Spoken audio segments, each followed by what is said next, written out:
Employers and managers who had to fire their best employee. What happened? We hire a lot of people in recovery who are a part of the drug court program under the condition that they will be terminated if they go back to jail for drug/alcohol charges. This co-worker was our hardest worker and always picked up shifts and got tons of compliments. So it really sucked when she relapsed and failed her P test with drug court. She got sent to jail for a week and we had to fire her. I still kept in touch with her, and when I found out she was pregnant, I convinced my boss to hire her back. One last chance. I'm so happy I wasn't wrong, because she's about to celebrate her 4th year of sobriety, and she's now management. Work in retail. One of the staff from checkouts was amazing, and would come up and help in our cafe constantly. She was fast, friendly with customers, and we would get so many compliments, and we asked if we could have her up here permanently. She stole a pen. Security had her on camera, fired immediately. Edit, pen was a fancy pen, packaged on shelf to be sold. She was right under the security camera stealing it. Security saw, told higher management, and I don't really think stealing, regardless what of, can just be ignored. I believe they probably did it to scare employees like, this is what happens if you steal. I used to work for Dell back in 1998 to 2000 in their sales department. This is just right before people ordered online, so it was still a call center. To make a really long story short, I was one of their best sales reps. Top 3 every month. I was making about $5,000 a week as a 23-year-old.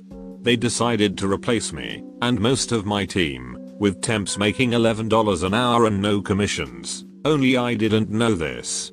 I was given a great opportunity to train a new class of incoming salespeople. Little did I know I was training our replacements. Once they hit the floor and were running, they fired me and about 200 other salespeople. Duckdell. Oh, then a few years later even the temps got fired, so they could move all those jobs to a call center in India.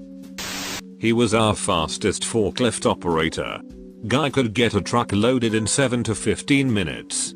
But he started developing a shitty attitude, and we just couldn't work with him. The new operators we have take 30 to 45 minutes to get a truck loaded, and they're legitimately a little dumb and have a hard time reading. I don't know if it was worth it. Probably developed an attitude because he was tired of getting paid the same as those who take twice as long as him. This is it. I'm in the military and cannot control my guy's pay or promotion. But I will do whatever it takes within my control to reward outstanding behavior.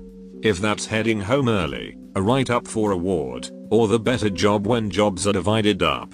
Otherwise you get the, why would I bust balls turning to when the rest of the crew is smoking and joking? The 3 basic military motivators are, free chow, free time, and not having a dog for a first-line supervisor. I always made a point of showing my guys that I was willing to get down and do the things I asked of them. I sent them home early, mission permitting, and every once in a while I'd buy them lunch. I had a few knuckleheads, sure, but for the most I barely had to ask for help before it started raining men like a disco night drag show. Had a guy who would work his ass off daily in putting data into spreadsheets. Would come in, put in solid hours of actual work, not goofing off. He would literally get 4 times as much stuff done a week as anyone else in the office. After 3 weeks straight of this, other people start to take notice, and occasionally ask him to help them out when they are behind, and he obliges. This gets worse and worse, and eventually people are basically just walking all over him while they spend all day Facebooking and whatnot, because he won't say no if they ask him to help with their work. The dude just keeps trucking through though. About 4 months into working there, it's gotten to the point where you can hear the extra cunty girls talking about leaving early and not getting in trouble, because he will just do all the work for us if we ask anyway. Well, the guy goes into the boss's office, and I work right next to it, so I can hear more or less the entire conversation. I am paraphrasing, but it went something like this. I would like a raise. I am doing way too much work for how much I am getting paid. Everyone else who works here is so damn lazy. I even have people making jokes about how I will do their work for them, and they will get paid for it. Well, name, I can sympathize with you, but you have to understand, I can't just give you a raise. If I give you a raise, I would have to explain to everyone why you got a raise and they didn't. You could tell them it's because I am doing half of their work for them, while they look at stupid memes. I'm sorry, name, it just wouldn't work out well. Well then, is there any positions available above mine that I could apply for a promotion to? I don't think we can really look into a promotion this early into you working here. We would need time to properly evaluate your work ethic. Seriously. You seriously just said that to me? I'm not going to break my back doing an entire office's work for a company that doesn't give two shits about me. You and this entire office can go duck themselves. He walks out of the office fuming mad and yells, "Hey everyone, boss just denied my raise, so no more leaving work early for any of you lazy duckheads, cause I ducking quit." It was like a scene from Office Space, only in real life. Not me, but I was working in retail, and one of the customer service guys was being groomed for management. He'd been there for a while, was trusted to count money and with the safe combination, opened if managers couldn't, etc. He was a cool black guy, his race is important to the story, but a bit cocky and arrogant. My cousin also worked there, who was also cocky and arrogant. Anyway, my cousin put in his 2 weeks, but wasn't being a bad employee. My cousin didn't like the soon-to-be manager, because they were pretty similar in a lot of ways, and they clashed because of it. On my cousin's last week, unprovoked, he approaches the guy and says, "You look like a big black dildo." The guy walks up to my cousin, puts his finger to his head and says, "Do you have a problem with me?" It ended there with my cousin walking away. Then reporting he was threatened. Because a finger made contact, the guy was fired. My cousin was a donk, and didn't regret it, and laughed about it with my other friends, who were also donks. I wasn't the manager, but we had a supervisor who was a rising star in the company, turned a struggling operation into one that was running well under budget, and was generally easy to work with. We also had a mechanic who was a lazy sack of shit, and nobody could ever find him. So one day the operations manager was looking at the security footage trying to figure out what the mechanic was doing all day, and caught him selling pills out of his truck in the parking lot, so he called the police. When the police showed up, the mechanic was in his truck, in the middle of selling drugs to the supervisor. They were both fired. The operation went from under budget to being $50,000 to $100,000 over for the next few months. Obligatory, happened to a co-worker. Working at a bank, my branch had the biggest superstar in the state, always crushing sales numbers. He generated more revenue than the rest of the branch combined. He set up a really big business account presentation, but his mother died literally on the day he was supposed to give the talk.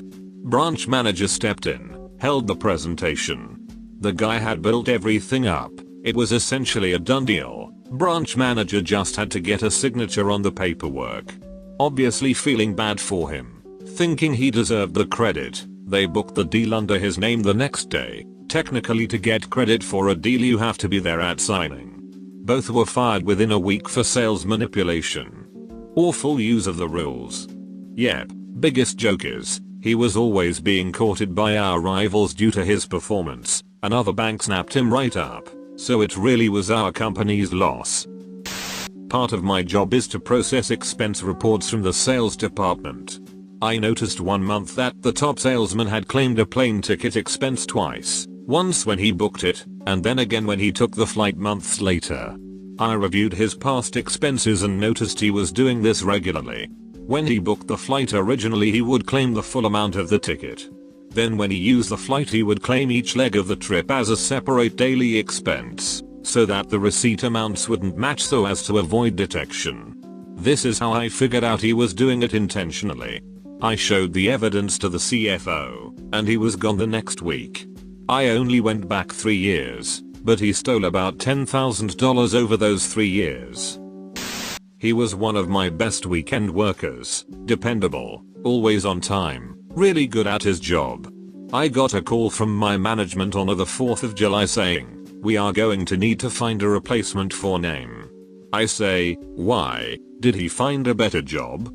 My management, no. He was arrested for murder last night. So let's just say I didn't have the chance to fire him. I was dumbfounded when I got that call. Had a great waiter, Robert. Ducker could run circles around the entire staff. He knew the kitchen as well, could jump in at prep and assist if we got backed up and still tend to his tables. Dumbass put a $3 bottle of White Zinfandel in his backpack, right in front of a security camera, and while the owner was sitting at the bar eating. He was a student and working part-time. He had to be bringing in $300 to $500 in cash a week. Corporate set a trap and baited him into stealing. He was a great guy, fun and interesting, easy to get along with. He would volunteer to take the early shifts and open the store. He'd receive the new inventory and stock the shelves himself. His cash was always correct and he never did anything wrong, until he did. One morning he opened a new stock shipment and loaded the shelves. There was an extra item in the box that wasn't listed on the manifest. The correct procedure was to add it to inventory and put it on the shelf. He instead opted to claim it wasn't there and took it home. The perfect crime, right? I had to fire him the next day. And it sucked. Top manager for retail job I worked at lost her keys to the store that also had the keys to all the registers on the keyring. The registers started going short or would be empty aside from the change and dollar bills in the drawer. This went on for months. Corporate found out after installing a new set of security cameras overnight without her knowledge. She enlisted a group of sales associates to do most of the dirty work, but they found out she was the ringleader when they found out all the sales associates would bring her the stolen money, and she would dole it out after taking her cut.